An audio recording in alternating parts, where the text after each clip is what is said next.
kita akan kembali mengulas sedikit tentang beasiswa LPDP.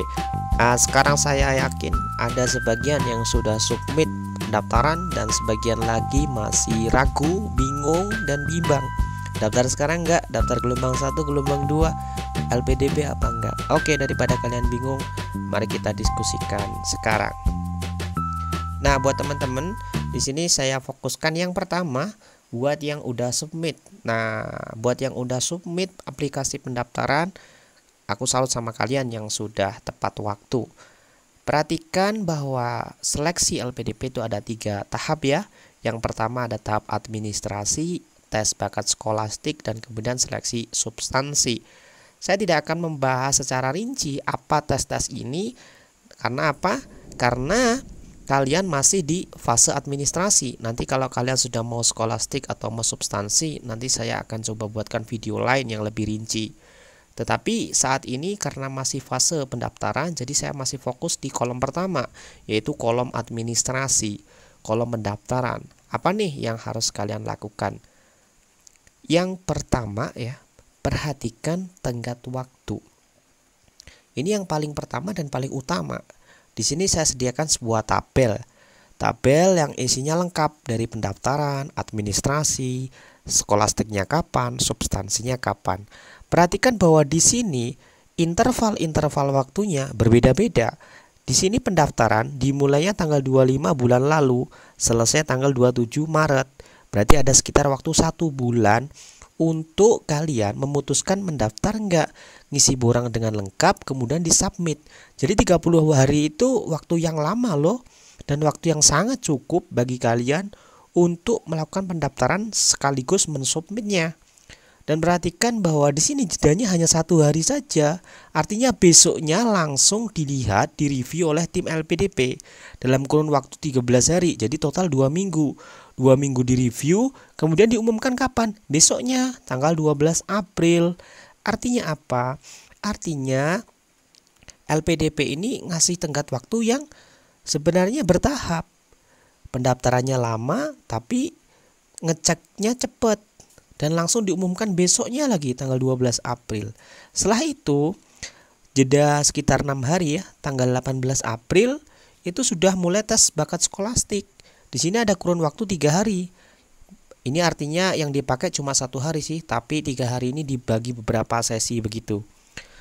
Kemudian untuk yang substansi, ya sebelum itu skolastik selesai tanggal 22, diumumkan tanggal 27, hanya jeda 5 hari. Kemudian setelah itu jeda sekitar 24 hari, ini hampir 1 bulan. Baru masuk ke interview. Artinya apa? Ada sekitar waktu 24 hari bagi kalian setelah lolos skolastik untuk mempersiapkan diri ke seleksi substansi. Kesimpulannya apa? Kesimpulannya kalian tuh sekarang gak usah fokus ke belakang dulu, gak usah lihat substansi dulu, lihat ke skolastik dulu aja. Kenapa? Nanti setelah skolastik ada waktu kok, ada waktu 24 hari buat belajar interview dan lain sebagainya. Itu cukup kok, nggak usah nyiapin substansi sekarang. Kenapa? Karena skolastik ini nggak mudah dan jedanya nggak begitu jauh dengan administrasi, cuma 7 hari loh. Bahkan kalau kita lihat dari administrasi hanya 6 hari dari pengumumannya. Kadang calon award itu terlena dia fokus aja sekarang sudah submit, nunggu pengumuman aja dulu. Padahal jedanya cuma 7 hari, dia kaget. Ternyata udah mau tes substansi, tes skolastik begitu. Nah, jadi apa dong yang harus kita lakukan sekarang? Yang harus kita lakukan sekarang ada 2 kolom ya. Kolom yang kiri yang belum submit nih, buat teman-teman yang belum submit, segera dilengkapi berkasnya, dicek kembali, direvisi, esainya, profil dirinya, dicek semua berkas-berkasnya. Hati-hati, banyak calon awardee yang prestasinya banyak banget, tapi gara-gara salah scannya nggak terbaca, filenya nggak lengkap, uploadnya nggak maksimal, nggak lolos administrasi. Sayang sekali. Administrasi nggak melihat seberapa besar prestasi Anda. Administrasi cuma ngecek apakah borang Anda sesuai dengan format LPDP. Nah, jadi pastikan sesuai apapun. Kemudian submit, selalu submit jangan mepet. Kenapa? Biasanya di hari-hari akhir penutupan, biasanya servernya down, error. Nah, ini sudah tinggal 1 hari, down lagi, selesai nggak bisa daftar nanti. Nah, pastikan ya 2 hari lah sebelum penutupan begitu. Jangan terlalu mepet. Dan meskipun begitu, masih ada waktu 13 hari kok untuk melengkapi borang-borangnya. Oke, itu tips untuk kalian yang belum berani submit. Yang kedua, untuk yang udah berani submit. Untuk yang udah berani submit, pertama dan yang paling utama, lupakan kekhawatiranmu, lupakan kerisauanmu. Udah, sekarang bukan ranahnya kita. Kita tidak punya kekuatan untuk menentukan kita lolos atau enggak. Itu ranahnya Tuhan. Nah, sekarang kita fokus aja ke seleksi terdepan kita, yaitu seleksi bakat skolastik. Fokus aja ke sini. Fokus aja ke bakat skolastik.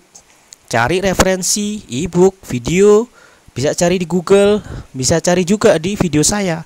Saya beberapa waktu lalu juga sempat membuat video tentang seleksi substansi. Oh ya, saya baru awal di 2021, jadi kemungkinan referensi soalnya masih begitu mirip dengan kalian, meskipun itu juga prediksi karena saya merujuk soal-soal TPA Bappenas dan mirip-mirip kok. Terus jangan lupa saya sarankan coba lihat soal-soal TPS dari anak-anak yang mau SBM, agak mirip dengan itu juga. Kemudian berlatih ngerjakan soal. Nggak ada gunanya kalian baca banyak soal, baca banyak jawaban, tapi nggak berlatih. Practice makes perfect. Kemudian terakhir, simulasikan. Apa bedanya berlatih dan simulasi? Berlatih ya hanya latihan ngerjakan saja. Simulasi berusaha mengkondisikan situasi seperti tes. Artinya apa? Dikasih timer, 1 soal 1 menit. Kalau soal-soal sinonim antonim gampang. Nah, kalau soal kecukupan data perlu keterbiasaan, perlu latihan. Apalagi buat teman-teman yang bukan dari sains, biasanya butuh latihan lebih banyak lagi untuk mengerjakan soal-soal kuantitatif, aritmetik, kecukupan data. Berlatihlah selagi ada waktu. Dan terakhir, jaga kesehatan. Gak ada gunanya kalian belajar siang malam kalau pas tes kalian sakit. Belajar seperlunya aja, tapi konsisten, continue, kalian pasti akan bisa ketika tes nanti. Oke. Tapi kalau saya gagal lulus gimana kak? Tenang, gak masalah. Kamu masih bisa daftar gelombang 2. Kapan? Bulan Juli. Gak jauh kok, sekarang kan Maret, April, Mei, Juni, Juli, 4 bulan lagi. Revisi kembali berkas. Kalau perlu konsultasikan kepada awardee LPDP. Kenapa? Ya karena awardee LPDP sudah pernah mengalami apa yang kalian hadapi. Kalau belum percaya, kirim tiket bantuan ke LPDP. Caranya gimana kak? Ketik di internet tiket bantuan LPDP. Kemudian nyatakan apa masalahmu, yaitu masalah pengen tahu kenapa saya tidak lolos. Nanti biasanya disuruh melengkapi nama dan kode pendaftaran dan lain sebagainya. Nanti akan dijawab oleh adminnya LPDP. Terakhir nih, beasiswa nggak hanya LPDP aja, banyak beasiswa itu. Tapi LPDP itu keren kok. Kenapa? Ya karena dari pemerintah Indonesia, dari rakyat Indonesia, dan Anda diminta untuk kembali mengabdi kepada Indonesia. Terima kasih teman-teman semua. Di sini saya kasih sebuah kalimat penutup. Kita selalu bertanya mengapa masalah tiada henti dan selalu lebih berat dibanding sebelumnya. Sementara kita lupa bahwa kita sendirilah yang sebenarnya telah memilih untuk berlayar di laut lepas. Saya Agung Prasetyo. Jangan lupa terus nantikan video-video terbaru dari channel saya. Sampai jumpa, terima kasih. Salam Jagober.